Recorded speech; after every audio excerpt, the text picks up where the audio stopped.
Hello, pocket knife community, knife lovers, knife enthusiasts, interested viewers. Folder here.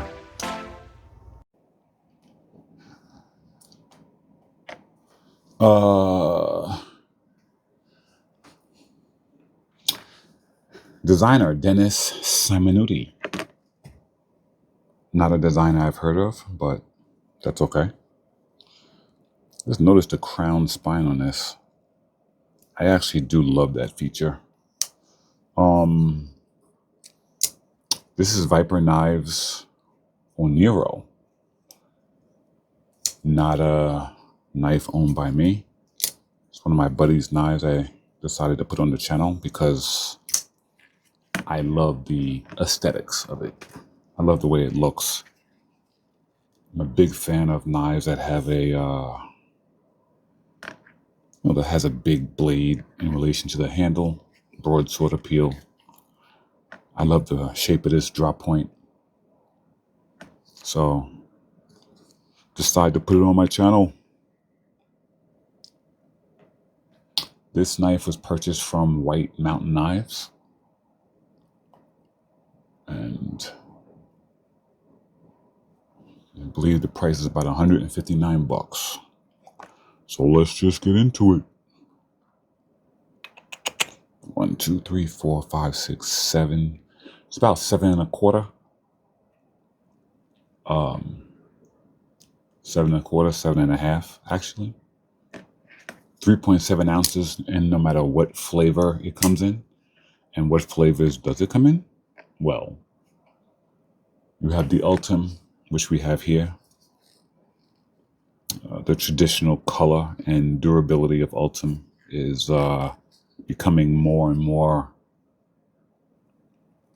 common in the knife community because it is some very durable stuff. Also comes in burlap micarta, canvas micarta, dark matter, gold. A carbon fiber and a dark matter gold, which to me, the dark matter actually looks like the most, it's the most expensive one, and it does look like the most premium of the group.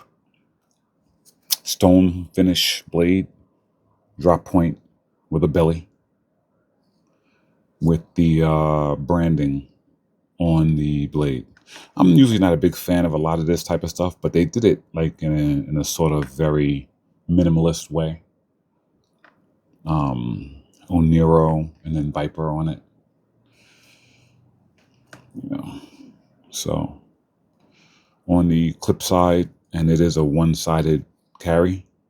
It does have a spider iconography on it. Is that a spider? I think so.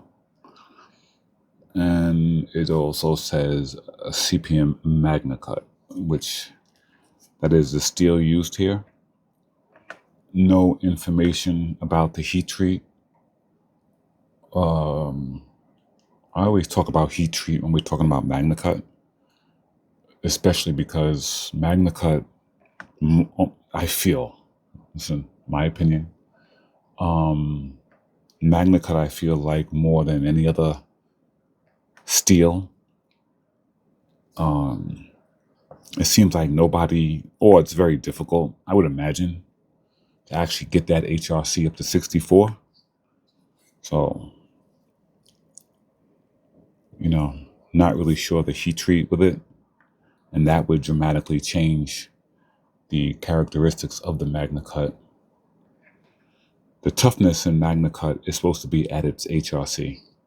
So I know that some manufacturers were bringing the HRC lower, trying to create more toughness, or they were concerned about toughness. But that's the metallurgy. It's supposed to be there. 63, 64 HRC. Anyway, the Ultim handle, as you can see the stainless liners. You can see the stainless liners.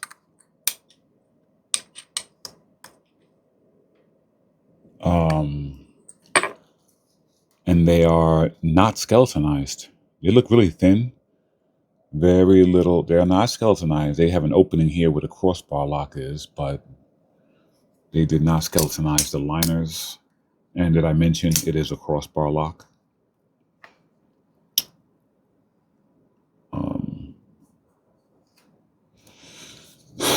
The handle definitely has neutral ergos, and it does feel slightly cramped, but it does have a release at the back to allow that, that pinky to rest on that. So you can get 4 fingers on it. You're not getting 4 fingers in here. Not an adult male, I don't think. But with this flat, it's a full 4. Well, almost a full 4.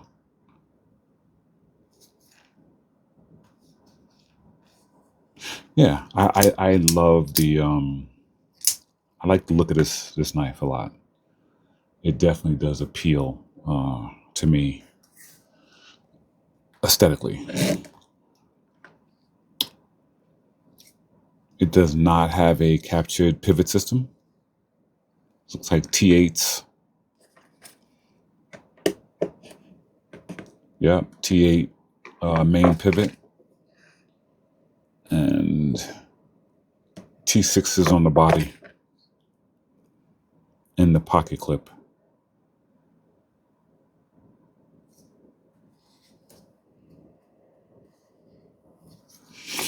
Yep. So those are the facts as I see them.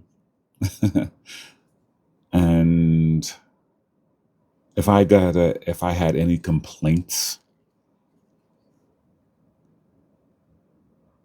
if I had any complaints about this knife, I would probably say that they could have left some space here. Even though the plunge grind does angle back towards the handle, you're still gonna hit that in sharpening. And it's a shame because there's so much belly here. This knife would have a lot of life. All they had to do was either put a notch here. Yeah, actually a notch here would have worked. That would have been it. Notch this out right there. That would have separated you from the wave on the plunge grind. And would have made sharpening. The blade would have stayed. I mean, you could probably get away with it on this knife because it's that the plunge grind is so angled back. It's angled back so much. Yeah, it's not bad. I mean, listen, the influence definitely does come. You can see it. Like you can see it right here. It's going to interfere with that sharpening. But, anyway, that would be one complaint. The other complaint is the obvious T6s. The obvious T6s in the back is another complaint. My other complaint would be it doesn't have a single-sided main pivot. It has provisions on both sides. Like I said before, I mean, we're in 2025, dude. That's something that should be almost standard in knives at this point. But they're not.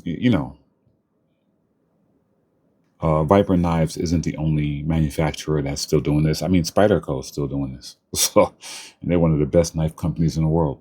So, and the other complaint I have, which would actually be, a relatively large complaint, because the rest of the stuff is a little bit nitpicky. It looks like to me that these screws don't line up for the pocket clip. And I don't know how. Yeah, you can get to them. You can look at the angle that I have to put that in to get to the screws. The holes aren't in direct line of if I put this straight down, it doesn't it does not make it into the slot. You have to kind of come at an angle. Let's see here. Yeah. Wow. That's really interesting. That's a quality control thing, guys, right there. That's what that is. That's a quality control hiccup, that the screws don't line up with the holes. Listen, I don't want to beat up Viper knives. So I don't really beat up anybody. It's easy to make mistakes when you have productions like these. Just pointing it out to them, you know. So, because that's something that that could be fixed very easily. That's not a design flaw. That's a quality control issue that either was overlooked or they didn't care enough to fix it, to line that up. So, yeah. So, anyway, all right. That's all I got. Just want to do a quick little um, observational review, sort of this knife, because I actually like the way it looks a lot. Aesthetically, it's very pleasing. But as you see, it does have some shortcomings. So, anyway, that's Viper Knives Oniro.